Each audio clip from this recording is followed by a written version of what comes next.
जय जय शंकर हर हर शंकर जय जय शंकर हर हर शंकर जय जय शंकर हर हर शंकर जय जय शंकर.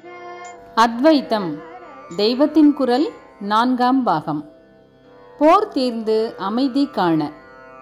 ஆதிசங்கரரும் கூறும் ஈசனது ஞான கொடை தொடர்கிறது. ஈஸ்வரனையே சர்வபாவத்தினாலும் நீ சரணடை, அவன் அனுகிரகத்தால் சாஸ்வதமான பரமசாந்த பதம் அடைவாய் என்கிற கீதா வாசகம் மாதிரியான இடங்களுக்கு பாஷ்யம் பண்ணும்போது ஆச்சாரியால் இவ்விஷயத்தை சொல்லியிருந்தால் கூட அது பெரிசில்லை. மூல கிரந்தத்தில் ஈஸ்வரானுகிரகத்தை பற்றி குறிப்பாக இல்லாத இடங்களிலும் கூட சில சமயங்களில் ஆச்சாரியால் தம்முடைய பாஷ்யங்களில் அதை புகுத்தி அதனுடைய பெருமையை சொல்லியிருப்பதுதான் பெரிசு. உதாரணமாக சர்வ பாவத்தினாலும் சரணாகதி செய்வதை பற்றி சொல்வதற்கு முந்தி அந்த 18ஆம் அத்தியாயத்திலேயே பகவான் ஒருத்தன் தனக்கென்று ஏற்பட்ட கர்மத்தை விடவே படாது, ஸ்வகர்ம ஸ்வதர்மங்களையே ஈஸ்வர பிரீத்தியாக ஈஸ்வர ஆராதனையாக பண்ண வேண்டும். அப்படி செய்தால் அவனுக்கு சித்தி கிடைக்கிறது.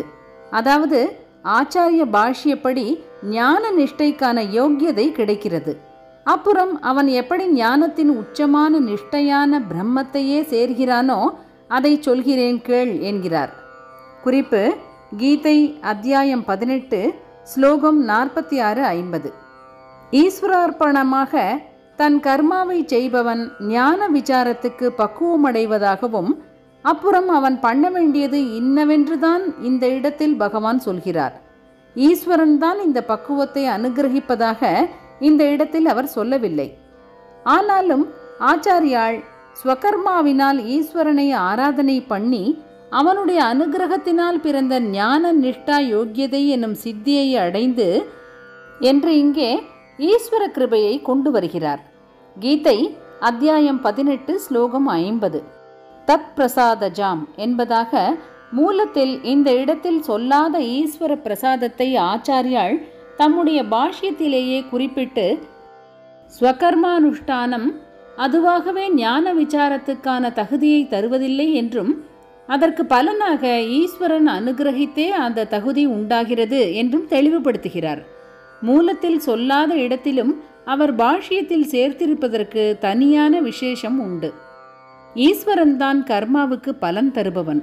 கர்மா தானாகவே பலனை தருவதில்லை என்பதுதான் அத்வைதிகள் கொள்கை. கர்மாவே பலனை தருகிறது.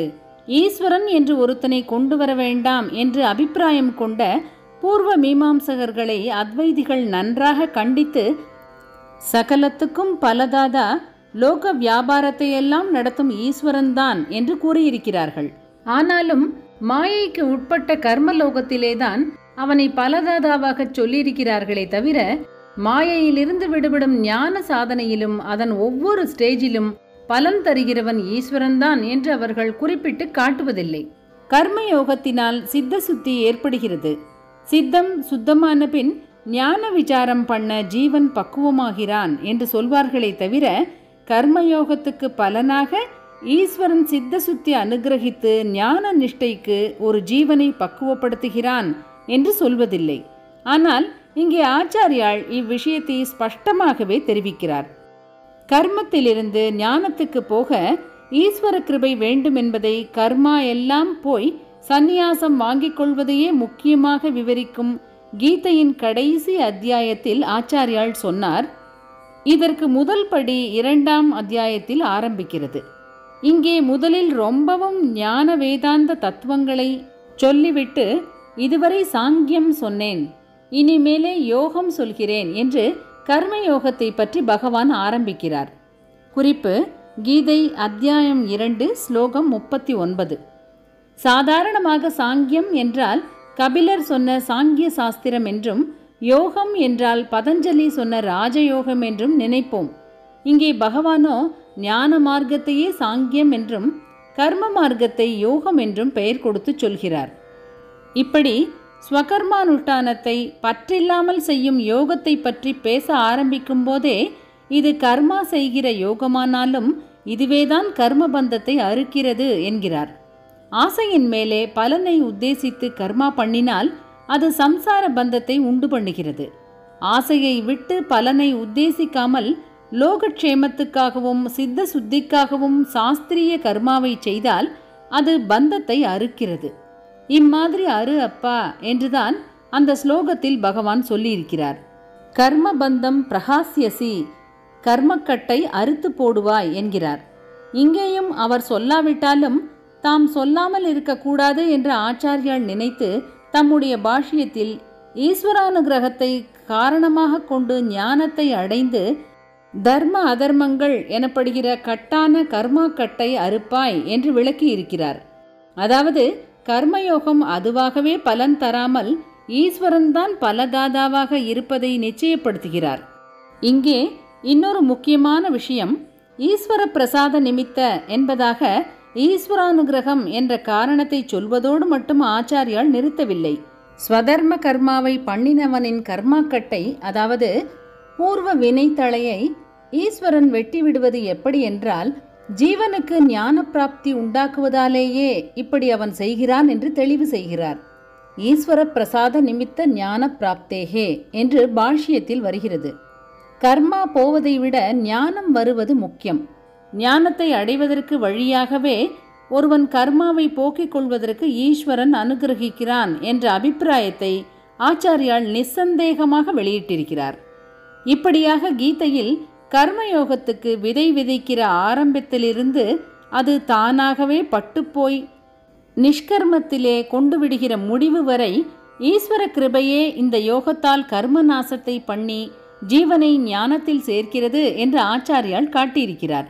அப்படி முடிக்கிற இடத்திலே குறிப்பு 18ஆம் அத்தியாயத்தின் 50வது ஸ்லோகத்தின் பாஷ்யத்தில் புத்தியால் எப்படி ஆத்மாவை பிடிக்க முடியும் என்று கேட்கிறவர்களுக்கு பதிலாக குரு பிரசாதத்தை அடைந்து தன்னிலேயே பிரசாதம் பெறுகிறவர்களுக்கு இது எப்படி தெரியும் என்கிறார். லப்த குர்வாத்ம பிரசாதானாம் என்கிறார். குரு பிரசாதம் என்கிற இடத்தில் பிரசாதம் என்றால் அனுகிரகம் என்று அர்த்தம். ஆத்ம பிரசாதம் என்கிற இடத்தில் பிரசாதம் என்றால் தெளிந்த நிலை என்று அர்த்தம். குருவின் அனுகிரகத்தால் அந்தக்கரணம் தெளிவு பெற்றவர்களுக்கு ஆத்மாவை பிடிக்க முடியும் என்பது தாத்பரியம். துவைத்தமாய் இருந்த அந்தக்கரணம், அதாவது புத்தியும் அதில் சேர்ந்ததுதான், அத்வைத்தமாய் மாறிக்கொண்டே போய் அத்வைத ஆத்மாவில் ஐக்கியப்படுவதாக முன்னே சொன்னதற்கு ஆதரவாக இப்படி சொல்லியிருக்கிறார். இங்கேயும் ஜீவனின் அந்தக்கரண தெளிவை மாத்திரம் சொல்லாமல் அவனுக்கு வேறு மாதிரியுள்ள குருவின் அனுகிரக சக்தியையும் சொல்லியிருக்கிறார். மூலத்தில் இதை பற்றி குறிப்பே இல்லாவிட்டாலும் அனுகிரகத்தின் விசேஷத்தை சொல்லியே ஆக வேண்டும் என்பதால் தம்முடைய பாஷ்யத்தில் சொல்லியிருக்கிறார். குரு என்பவர் ஈஸ்வரனுக்கு பிரதிநிதிதான். எல்லா குருக்களுக்கும் மூல குரு ஈஸ்வரன்தான். ச பூர்வேஷாமபி குருஹு. குறிப்பு யோக சூத்திரம் 1.26. ஈஸ்வரனே எல்லா குருக்களுக்கும் முந்தைய முதல் குரு. ஈஸ்வரனேதான் குருவாக வந்து ஜீவனை நல்ல வழியில் கொண்டு போகிறான் என்பதே நம் மதத்தின் கொள்கை. ஆனபடியால் இங்கே சொன்ன குரு பிரசாதம் என்பது ஈஸ்வர பிரசாதம்தான், ஈசன் கிருபைதான். இதிலிருந்து இன்னொரு முக்கியமான விஷயமும் ஏற்படுகிறது. அத்வைத சாஸ்திரங்கள் முழுவதுமே ஞான மார்க்கத்தில் போவதற்கு ஓரளவு பக்குவப்பட்டவருக்குத்தான். அதனால்தான் அவற்றில் கர்மானுஷ்டானமும் பக்தி உபாசனையுமே ஆரம்ப நிலைகள் என்று சொல்லியிருந்தாலும் கூட இவற்றை குறித்த விதிமுறைகளை விவரிக்காமல் தத்துவ சோதனத்துக்கே முக்கியம் கொடுத்து விளக்கியிருப்பது. அத்வைத்தமாகவே வாதத்தை கொண்டு போக வேண்டுமென்றுதான் கடைசி கட்டத்தில் கிட்டுகிற ஈஸ்வரானுகிரகத்தை அவற்றில் சொல்வதில்லை என்று பார்த்தோம்.